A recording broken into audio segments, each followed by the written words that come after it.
English Bible NIV 영어성경 2. Chronicles 16.18. Yogadiah 2. Chronicles 16:1.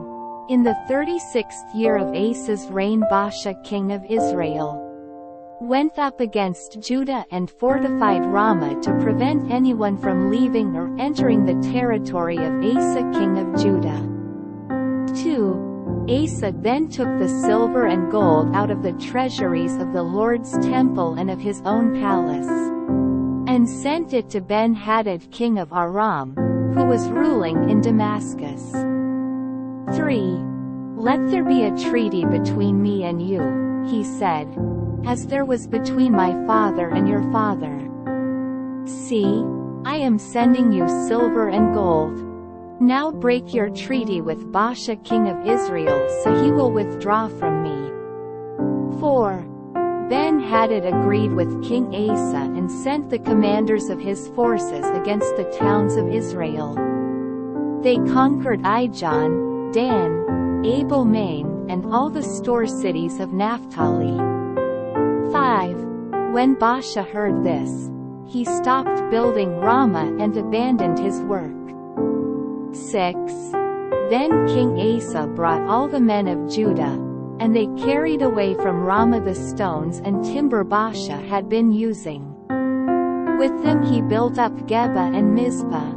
7.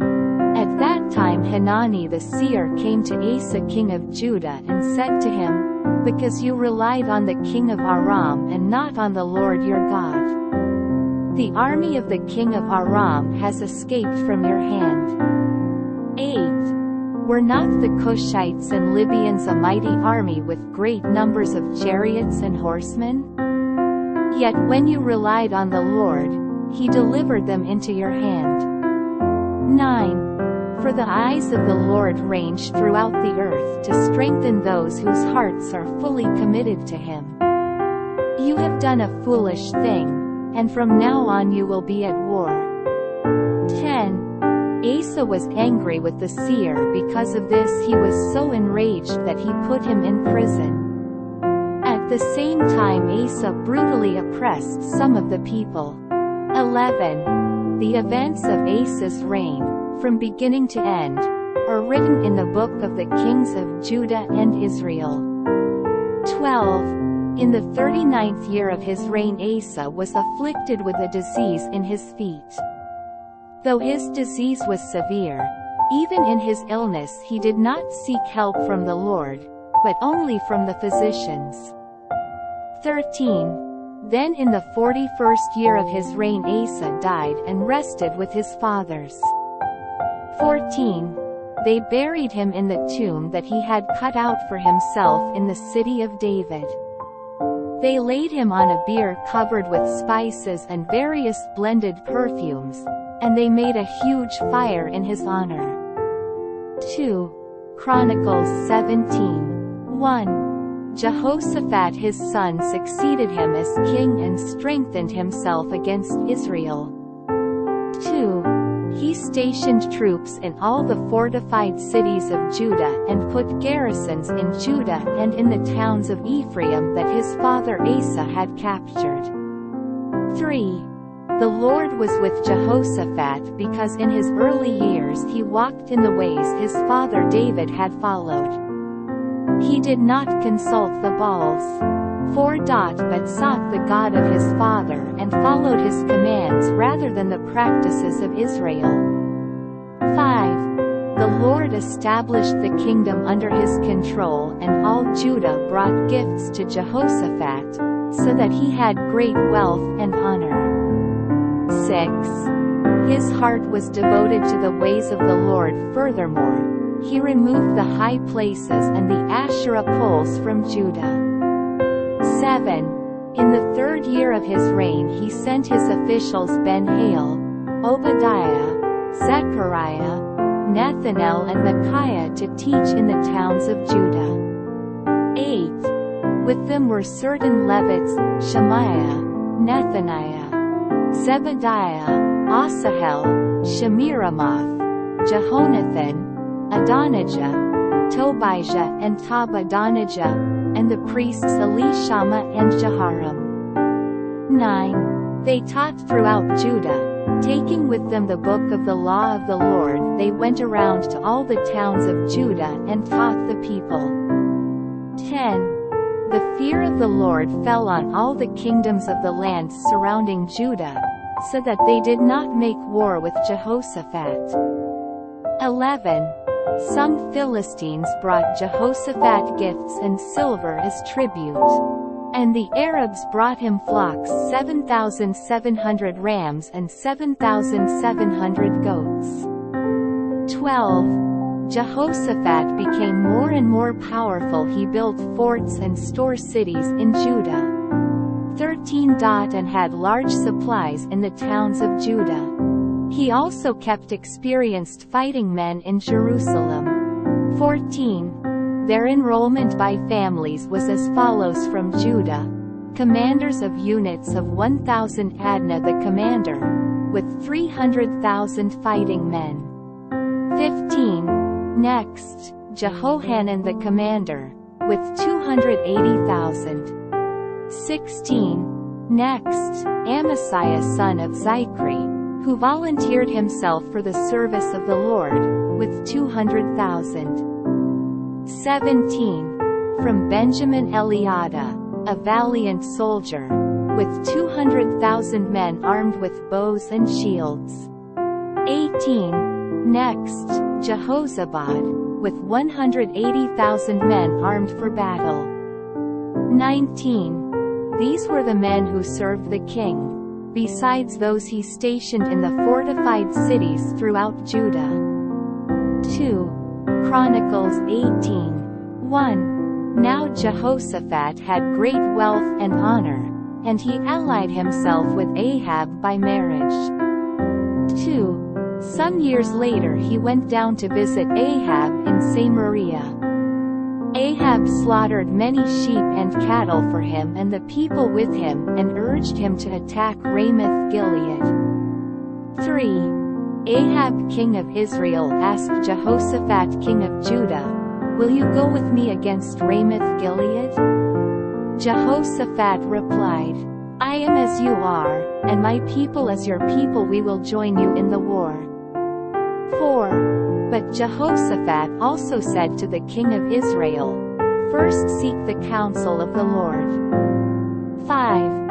So the king of Israel brought together the prophets, 400 men, and asked them, "Shall we go to war against Ramoth-Gilead, or shall I refrain?" "Go," they answered, "for God will give it into the king's hand." 6. But Jehoshaphat asked, "Is there not a prophet of the Lord here whom we can inquire of?" 7. The king of Israel answered Jehoshaphat, "There is still one man through whom we can inquire of the Lord. But I hate him because he never prophesies anything good about me, but always bad. He is Micaiah son of Imlah." "The king should not say that," Jehoshaphat replied. 8. So the king of Israel called one of his officials and said, "Bring Micaiah son of Imlah at once." 9.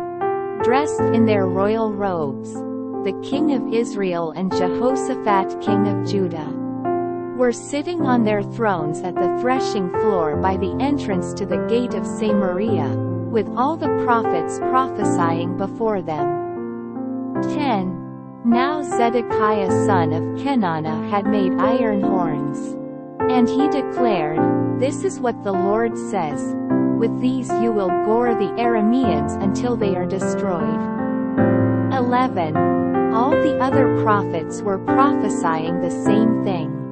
"Attack Ramoth-Gilead and be victorious," they said, "for the Lord will give it into the king's hand." 12. The messenger who had gone to summon Micaiah said to him, "Look, as one man the other prophets are predicting success for the king. Let your word agree with theirs, and speak favorably." 13. But Micaiah said, "As surely as the Lord lives, I can tell him only what my God says." 14. When he arrived, the king asked him, "Micaiah, shall we go to war against Ramoth Gilead, or shall I refrain? Attack and be victorious," he answered, "for they will be given into your hand." 15.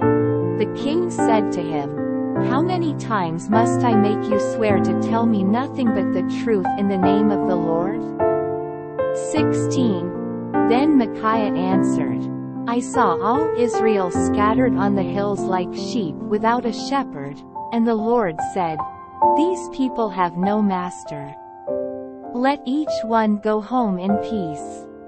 17. The king of Israel said to Jehoshaphat, "Didn't I tell you that he never prophesies anything good about me, but only bad?" 18.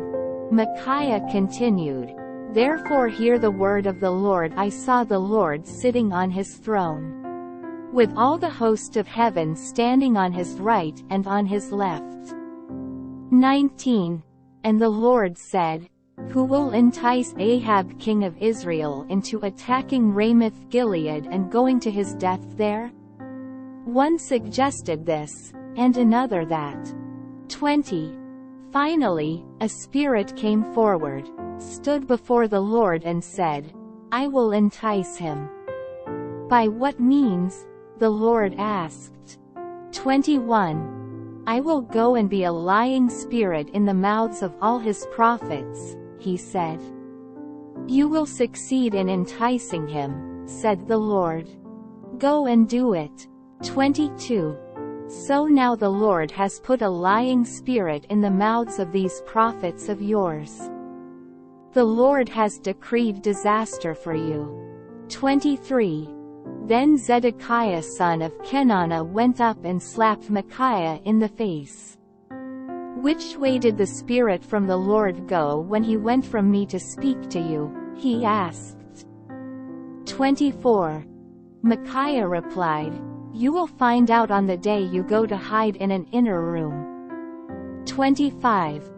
The king of Israel then ordered, "Take Micaiah and send him back to Amon the ruler of the city and to Joash the king's son." 26. And say, "This is what the king says: put this fellow in prison and give him nothing but bread and water until I return safely." 27. Micaiah declared, "If you ever return safely, the Lord has not spoken through me." Then he added, "Mark my words, all you people." 28. So the king of Israel and Jehoshaphat king of Judah went up to Ramoth Gilead. 29. The king of Israel said to Jehoshaphat, "I will enter the battle in disguise, but you wear your royal robes." So the king of Israel disguised himself and went into battle. 30. Now the king of Aram had ordered his chariot commanders, "Do not fight with anyone, small or great, except the king of Israel." 31. When the chariot commanders saw Jehoshaphat, they thought, "This is the king of Israel." So they turned to attack him, but Jehoshaphat cried out, and the Lord helped him. God drew them away from him. 32. For when the chariot commanders saw that he was not the king of Israel, they stopped pursuing him. 33. But someone drew his bow at random and hit the king of Israel between the sections of his armor. The king told the chariot driver, "Wheel around and get me out of the fighting. I've been wounded." 34. All day long the battle raged, and the king of Israel propped himself up in his chariot facing the Arameans until evening. Then at sunset he died.